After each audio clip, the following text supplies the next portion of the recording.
Veremos las opiniones sincretistas acerca de la expiación. En los escolásticos, tales como Pedro Lombardo, Buenaventura y Tomás de Aquino, encontramos vestigios de la influencia tanto de Anselmo como de Abelardo. Ellos adoptan elementos de ambos, pero no tienen éxito en combinarlos en una unidad interna. Pedro Lombardo toma como punto de partida los méritos de Cristo. Cristo, por su vida piadosa, mereció para sí mismo glorificación y libertad del sufrimiento. Y cuando entró en los sufrimientos y la muerte, lo hizo voluntariamente, no por él mismo, sino por los pecadores. De este modo ganó para ellos redención del pecado, del castigo y del diablo, y admisión al paraíso. Hasta aquí el hilo del pensamiento es anselmiano. Pero cuando se pregunta ¿cómo afecta la muerte de Cristo a esta liberación? La respuesta es que ella nos revela el amor de Dios. Mediante tan gran promesa de amor hacia nosotros, nos mueve e inspira a amar a Dios, y así somos librados del pecado y hechos justos. Una vez libres del pecado, somos también librados del diablo. Según Buenaventura, lo que hizo necesaria la encarnación era la satisfacción requerida. Una simple criatura no estaba en la capacidad de hacer satisfacción por todo el género humano, y no era propio que una criatura de otro género sea tomada para tal propósito. Por lo tanto, era necesario que la persona que tenía que rendir satisfacción sea Dios y hombre a la vez. Esta satisfacción fue rendida por los méritos de Cristo, los cuales él ganó actuando y sufriendo. Hacer satisfacción es pagar a Dios el honor debido, y esto se hace por los sufrimientos de Cristo como la manera más apropiada de aplacar a Dios. De este modo, tanto la justicia como la misericordia de Dios es demostrada. Sin embargo, con esta idea anselmiana se combinó la idea de Abelardo, es decir, que la pasión de Cristo fue la manera más adecuada porque era la más apropiada para originar en el hombre un amor sensible a Dios. Desarrollando la idea de la relación de Cristo con la Iglesia como aquella de la cabeza hacia los miembros del cuerpo, Buenaventura, mucho mejor que Anselmo, explica cómo las bendiciones de Cristo son transferidas a los creyentes. Tomás de Aquino fue el más grande de los escolásticos. Absorbió los pensamientos de sus predecesores más completamente que ningún otro teólogo medieval. No es, pues, de sorprenderse que se encuentren en él vestigios de ideas tanto de Anselmo como de Abelardo y que no haya unidad en su representación de la obra de Cristo. Hay una representación que nos recuerda tanto de Ireneo como de Abelardo.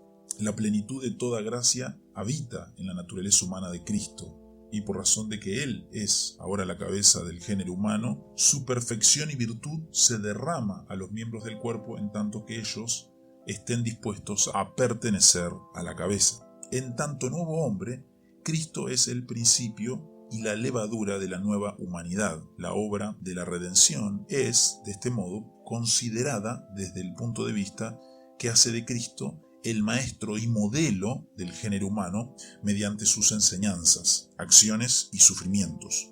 Estos sufrimientos revelan en forma más particular el amor y despiertan un amor sensible en los corazones de los hombres.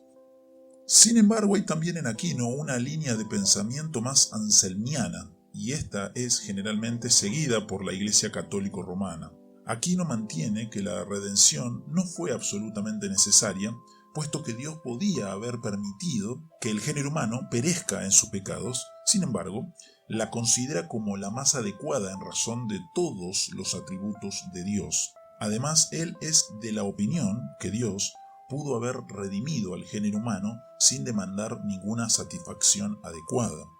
Aquino admite que un juez humano no podía simplemente pasar por alto la violación de la ley, pero afirma que Dios sí lo podía en el caso de la humanidad pecaminosa, puesto que Él mismo es la fuente de justicia y también la parte injuriada en el caso bajo consideración.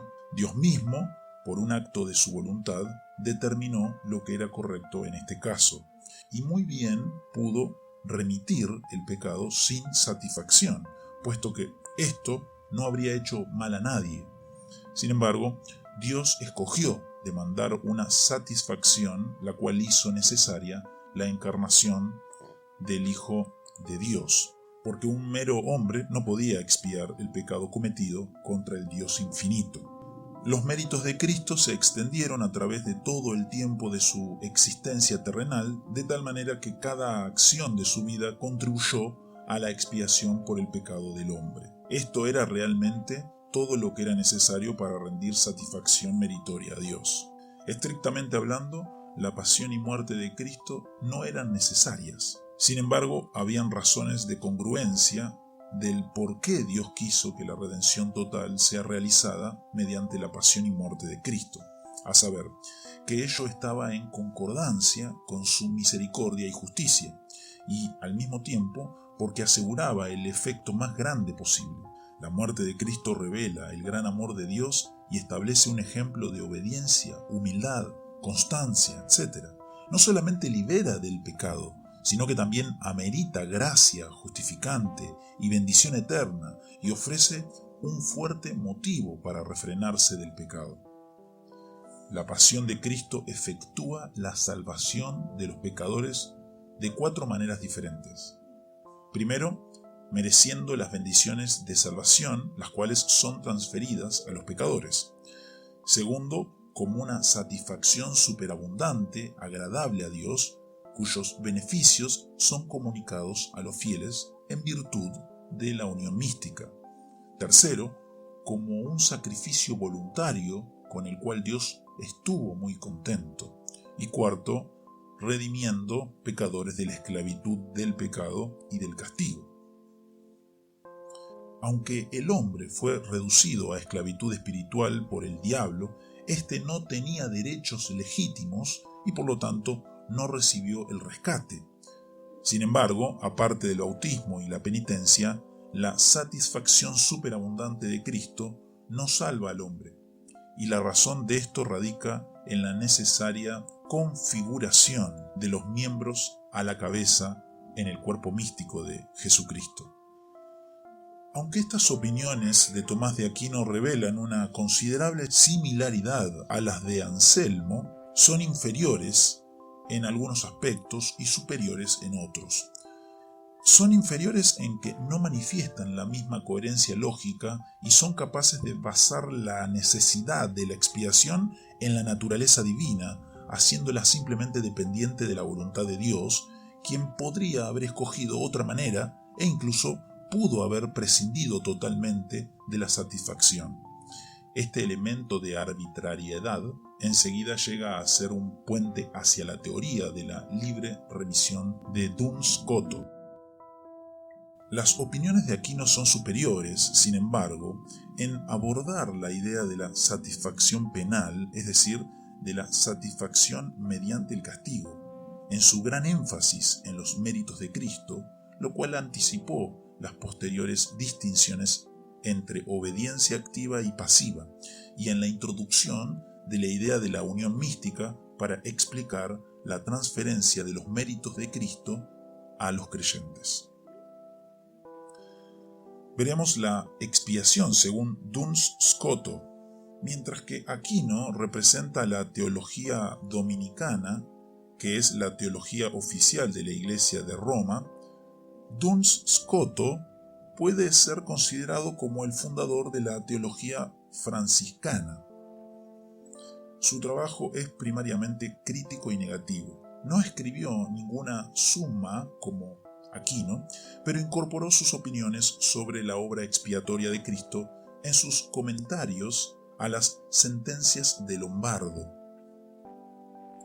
Podríamos proceder bajo el supuesto de que, donde no las corrige, comparte las opiniones de Lombardo.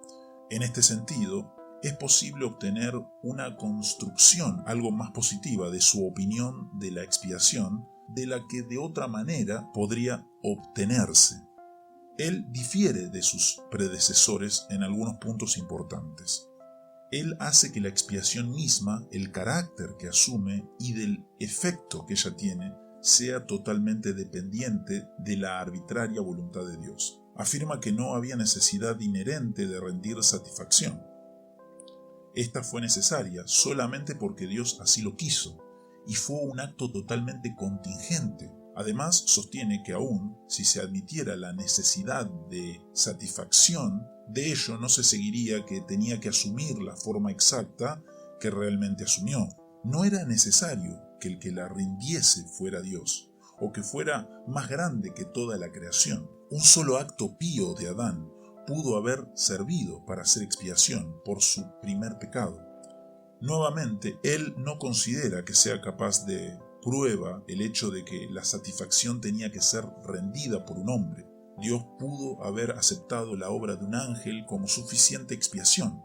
Todo dependía de la voluntad arbitraria de Dios. Sin embargo, Dios predestinó desde la eternidad la pasión de Cristo como el medio de salvación de los predestinados. Esta pasión tiene un valor peculiar y una eficacia especial solo porque fue preordenada como el medio de salvación y porque Dios estaba dispuesto a aceptarla como eficaz. Duns niega el valor infinito de los méritos de Cristo porque estos eran méritos de la naturaleza humana, la cual es, después de todo, finita.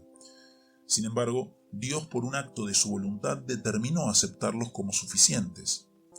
Un mérito que de ninguna manera es conmensurable con la deuda de vida fue voluntariamente aceptado por Dios. Esta teoría es generalmente llamada la teoría de la libre remisión, pero según Mackintosh debería realmente ser llamada la teoría de la aceptación de la expiación.